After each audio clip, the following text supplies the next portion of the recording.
Welcome to Heart with Anna, featuring your host, Anna Jaworski. Our program is a program designed to empower the CHD or congenital heart defect community. Our program may also help families who have children who are chronically ill by bringing information and encouragement to you in order to become an advocate for your community.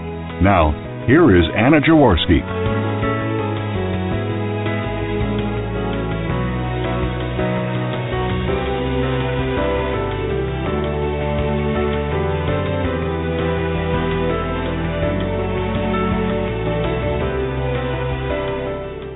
Hey, and welcome to Heart with Anna.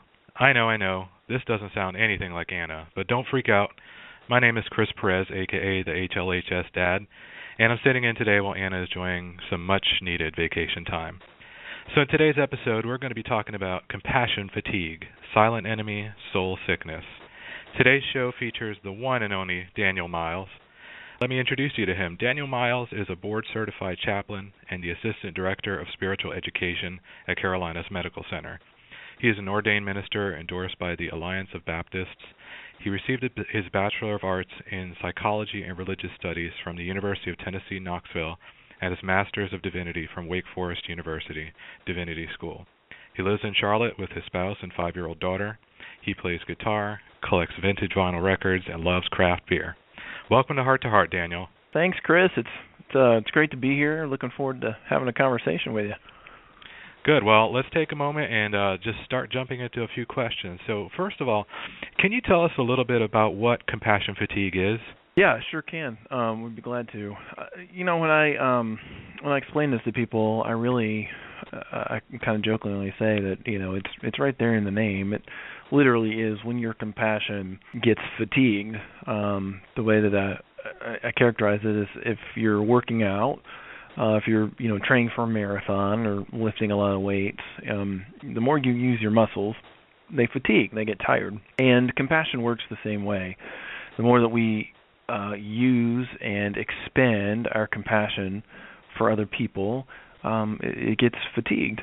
And so, I think people have tended to use phrases like burnout when talking about compassion fatigue. But it really is where our emotional response to people who are suffering, to people who are having a hard time, people who are hurting or in pain, when our compassion and emotional response to those people gets exhausted and we're not able to be compassionate in the way we normally are. This is what we talk about as compassion fatigue.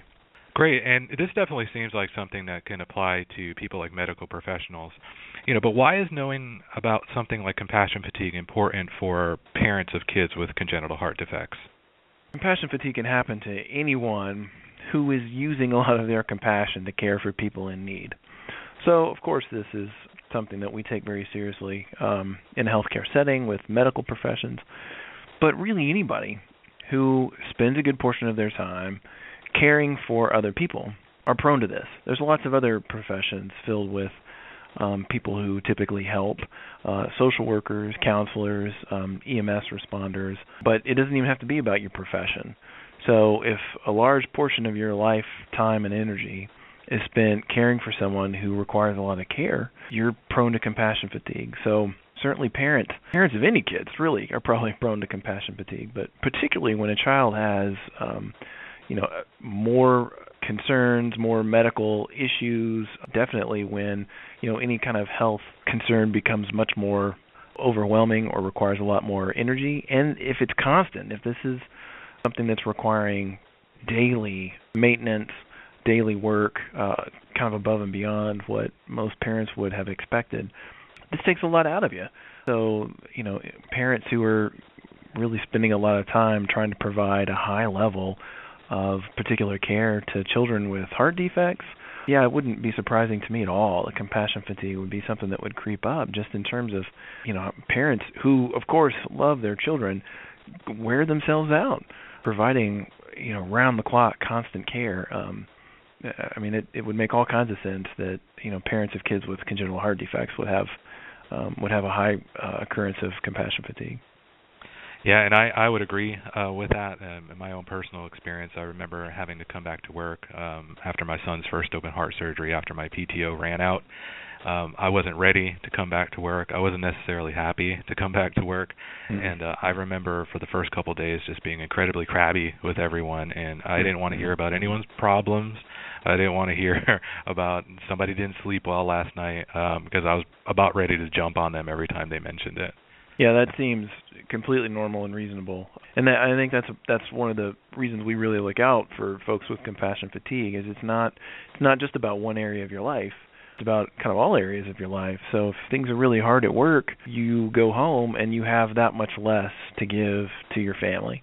When you've had a really rough night, or if you've spent, if you've been in the hospital with your kid, stressing and worrying and staying up late and losing sleep, and then you have to go back to work.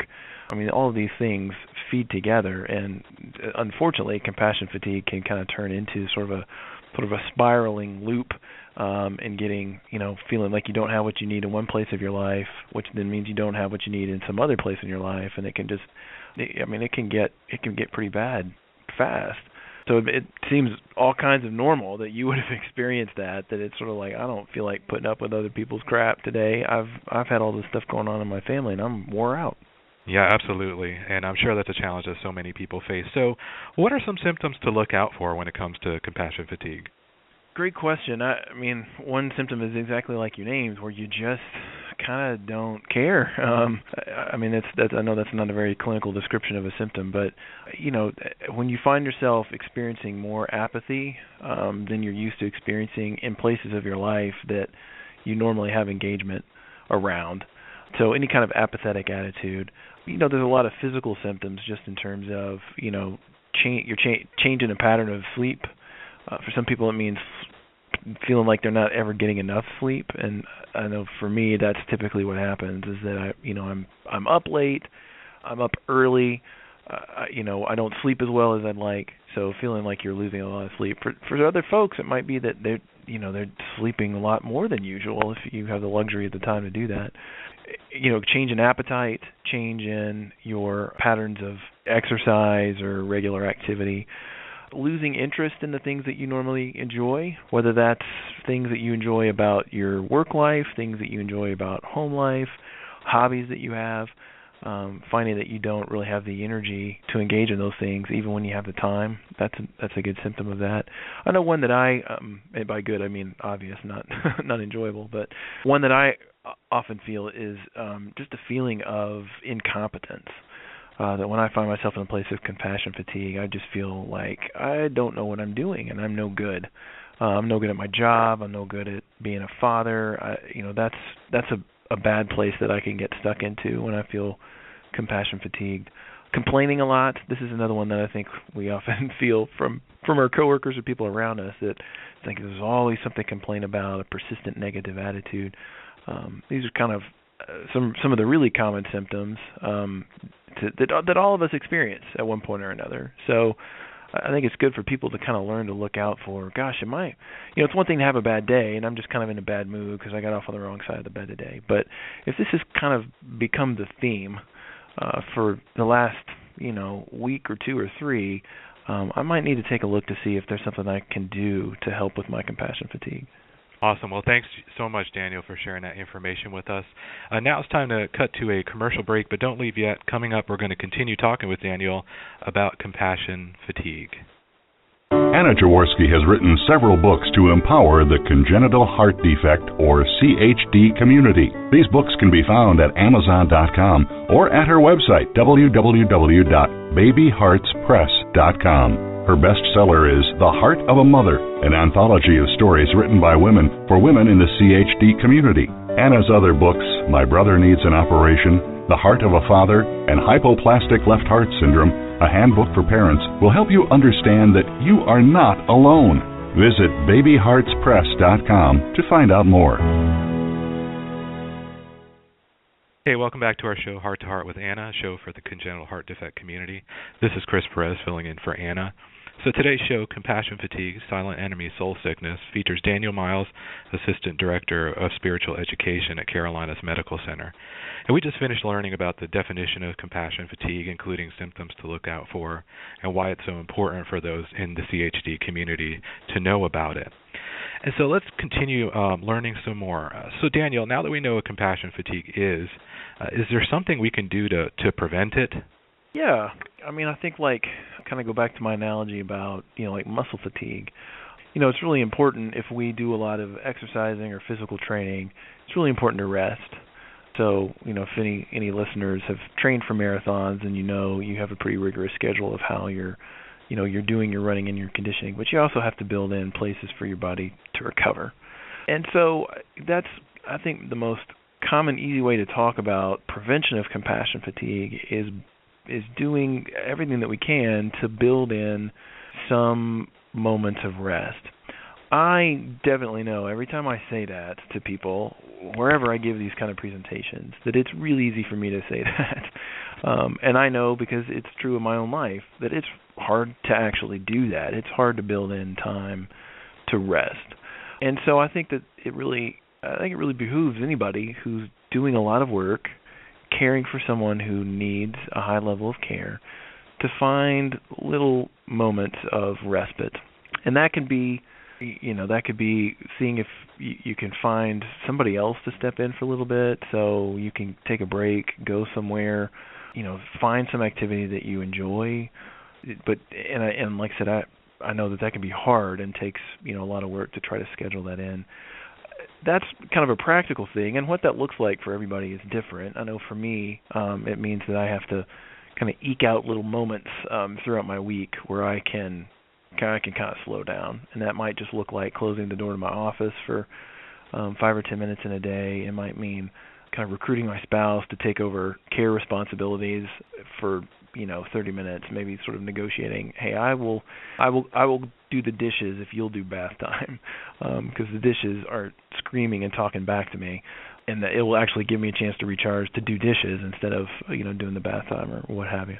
There are other kind of less concrete, more emotional, philosophical ways we can do that, which really boils down to cultivating an attitude of compassion for ourselves. I really do a lot of kind of preaching grace to people who care a whole lot. That it's helpful for us to recognize that we are not perfect. We can't do everything all the time. We can't really be all things to all people in every moment of our life.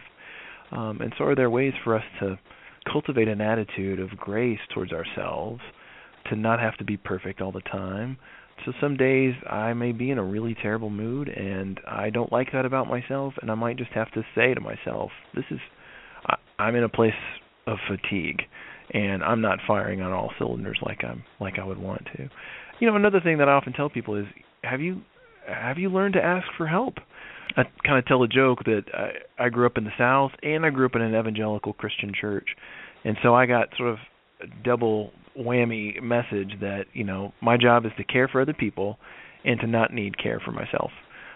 That's kind of the ethos both of the evangelical church that I grew up in and certainly in the South, that we're always doing for other people. And so I kind of joke that the South is like this wasteland of people wandering around with casseroles and no one to give them to, because nobody can accept help, but everybody's always giving it. That we kind of laugh about, the casserole in the church. Some days we need to learn to say, I need help.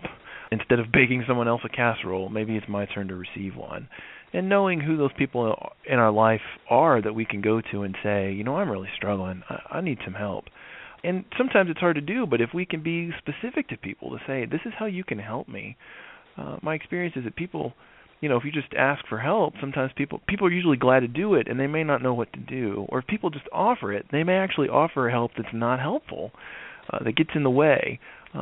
So it takes a lot of work, I think. But if we can be practiced in knowing the kind of help we need and asking for it from people, I've found in my own life, it's amazing how many people can step up. If I can say, hey, can you do this thing for me? People are usually pretty good to help.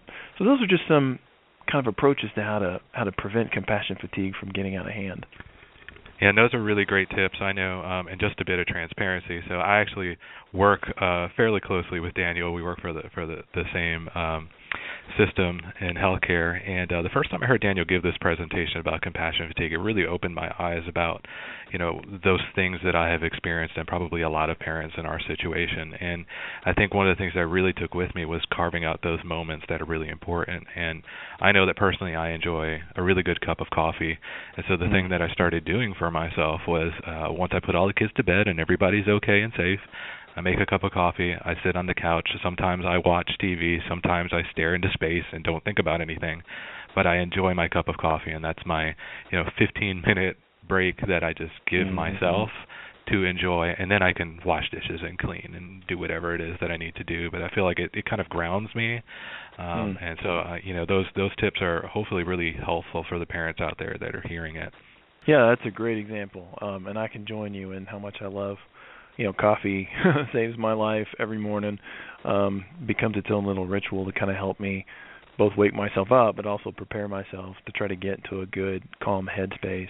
And for usually when I get into conversations with people about these sorts of small gifts that we can give one another or give ourselves, most people have something like that they may not are doing as often as they could, but can find a way to do that doesn't seem to take too much time or energy, but can be really healing. So that's a great example. Awesome, thank you. And so for those of us who are parents of kids with a CHD, the bulk of our focus is on care for our children. So why is it so hard for us to kind of turn that focus on ourselves? Well, that's a great question. Let me tread lightly since I'm not the parent of a child with CHD. I can't. I want to be careful that I don't speak, on behalf of something that I don't have personal experience with. But as a parent, I do know that just the sense of responsibility that I think that all good parents feel for their children, and also that I think it's tied with a sense of helplessness. It's like I feel both utterly responsible for everything that happens to my child and utterly helpless to do anything about it. And that's not a good combination of ways to feel when we're constantly giving of ourselves but don't feel like we have any control. So I can really only imagine what that has to be like if your child, has a congenital heart defect or some other, highly specialized need of care. So it's, I can imagine that it's hard to turn focus on yourselves for fear that if you do, you'll miss something important. The level of vigilance that probably, that you have all the time. I would imagine also it's hard to feel like you can trust other people to help. I can imagine that there might be this sense of, if other people don't have a kid with CHD and thinking, well, I'm not sure you really understand how to help. I'm not sure you really understand what I'm going through. So I would imagine it can feel isolating. And definitely I think what's great about, Chris, the work that you do with your blog and the work that's being done on this radio show is to connect folks so that people who have kids with CHD feel less isolated. But, it's just tough. It's tough to admit to ourselves that we need to stop. It feels like we're going to have to, in order to take care of ourselves, that we're going to stop caring for our child. And of course, that's a little false thing to get caught up in. That clearly it's not an either or. We can care for ourselves and our child at the same time. Or if we stop for a minute to let someone else step in, that is not at all a statement about us failing as parents. It really is, in fact, I think, a statement of strength to say, I know when I need some help, and I'm going to let other people step in and support me so that I really can continue to be the best parent that I can be. Absolutely. And, like I say in my blog, there's nothing against asking for help. It's okay to not be okay. Yeah. And thank you, Daniel, for continuing to share this really important info. And now it's time for another commercial break, but don't leave yet. Coming up, we're going to drag Daniel back out here so he can keep talking about compassion fatigue, and really we're going to discuss some practical approaches to self-care when we return to Heart with Anna. Anna Jaworski has spoken around the world at congenital heart defect events, and she is available as a keynote or guest speaker for your event. Go to hearttoheartwithanna.com to learn more about booking Anna for your event. You can also find out more about the radio program, keep up to date with CHD resources and information about advocacy groups, as well as read Anna's weekly blog. Anna wants you to stay well connected and participate in the CHD community. Visit hearttoheartwithanna.com today. Hey, welcome back to our show, Heart to Heart with Anna, a show for the congenital heart defect community. And this is Chris Perez filling in for Anna. Today's show, Compassion Fatigue, Silent Enemy, Soul Sickness, features Daniel Miles, Assistant Director of Spiritual Education at Carolinas Medical Center. And so we just finished chatting with Daniel about the prevention of compassion fatigue and what we can do to focus on ourselves every now and then. So now we only have a little bit of time left, but I'd like Daniel to maybe give us a little bit of advice. So Daniel, what is some final advice you can offer to parents who might be listening and want to continue giving compassionate care to their kids and themselves and to others around them? Yeah, well, Chris, part of what I like about being able to come on this radio show and talk is I think anybody who's listening right now is doing something already to help themselves continue to be really good, strong, compassionate caregivers to their kids and their families and themselves. You have a community of folks who are reaching out and making these kinds of connections with other people who have similar struggles, who have kids with CHD. I mean, I think that's a really wonderful thing. So I want to just say already, if anybody is listening to this, you're already doing some things to stay connected. Some other kind of final word I would say is to let yourself do whatever you need to do, feel whatever you need to feel, have the thoughts you need to have without judgment in terms of letting yourself receive care. Again, this gets back to my kind of cultivating an attitude of grace for yourself. And I know for myself that when I get kind of caught in a really uncompassionate, fatigued place, I have to kind of check in with myself and remind myself that, the universe isn't going to stop because of something that I'm feeling or because I'm having a really hard day. I can take a moment. And that's hard to do. Even as I say it out loud, it's like, well, it doesn't feel like that sometimes. But there is something about being able to trust that if you take 10 minutes to yourself, the world's not going to collapse. And the last piece I always tell the people is, I think even most importantly, to remind yourself that compassion fatigue or feeling fatigued is not at all a sign of weakness. It's really a sign of strength. If your compassion is fatigued, that's a good sign that you have compassion and that you're using it. And so I think maybe my last piece of advice to parents would just be to say, of course you're going to feel this because you love your kids and because you're working really hard. And it's amazing and impressive. I mean, just Chris, and hearing you talk about the things that you do as a parent, it's impressive and amazing and touching how hard I know you work and the commitment you have to being a good dad. And I'm sure everyone who's listening is also that committed and dedicated. And it's a really wonderful thing. So in those moments when you do feel compassion fatigue, that's no fun. It sucks. I certainly don't want anybody to be there longer than they need to. But when that happens, remind yourself it happens because you're compassionate, you're dedicated, you love your kids, and you're working really hard. Awesome. Well, thank you so much for sharing that. And, when I've heard you talk about compassion fatigue, some of the things you've mentioned is that things like breathing exercises are a great and free, a keyword free, way to center yourself and avoid compassion fatigue. And that's one thing that I know really works. So if you're listening, I promise you, breathing exercises really help. And so I wanted to ask, as we close out today's show, would you mind maybe guiding our listeners through a simple breathing exercise? Absolutely. I'd love to. Yeah, as you say, breathing is free. It costs no money. You don't have to go to any special place to do it or have to wear any special kind of clothing. It's really something that you can do anywhere at any time. So I'll kind of lead us through one breathing pattern. This is the one that I tend to default to when I'm trying to do a nice breathing exercise. So I invite every listener, if you're in a place where you can, to just kind of sit comfortably in your chair with your, maybe have your back straight and your feet on the floor. And what I want you to do is to breathe in deeply through your nose so that it fills your lungs and makes your belly expand. That's kind of that deep breathing. And so if you'll breathe in through your nose, and then hold it for just 2 seconds, and then slowly release it through your mouth, like you're blowing up a balloon slowly.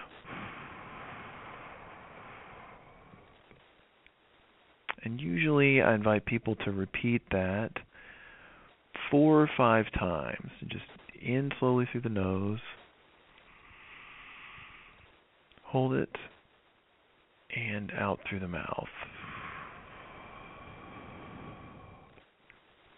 And certainly this can be repeated as many times as you need, or for as much time as you have. I like to put my hands on my belly so I can feel my belly moving my hands out. That's a great way of knowing that I'm breathing deep.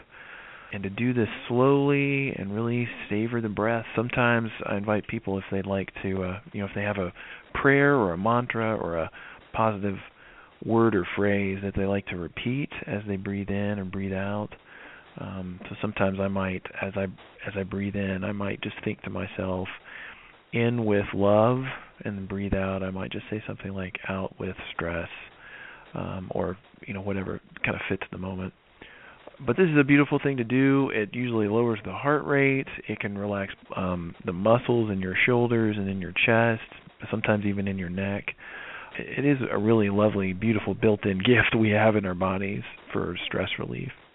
That's wonderful. Thank you so much for sharing that, Daniel. And I do want to reiterate again a couple of things that Daniel mentioned is, we hope that after today you realize that compassion fatigue is an okay thing to go through. It's a natural thing. It means that you are, in fact, compassionate. And when you experience these things, it doesn't mean you're broken. It doesn't mean you're a failure. But there are things you can do to, turn that around and give yourself some grace in, the difficult life that we sometimes lead. And so thank you again, Daniel, for being a guest on today's show. Really great information, and I always enjoy listening to it. Yeah, absolutely, Chris. It's my pleasure. My pleasure. And that concludes this episode of Heart to Heart with Anna. Thank you so much for listening today. Please come back next week on Tuesday at noon Eastern Time. Until then, please find and like us on Facebook. Check out our website, hearttoheartwithanna.com, and our Cafe Press Boutique. Follow our radio show on Blog Talk Radio and Spreaker. And remember, my friends, you are not alone.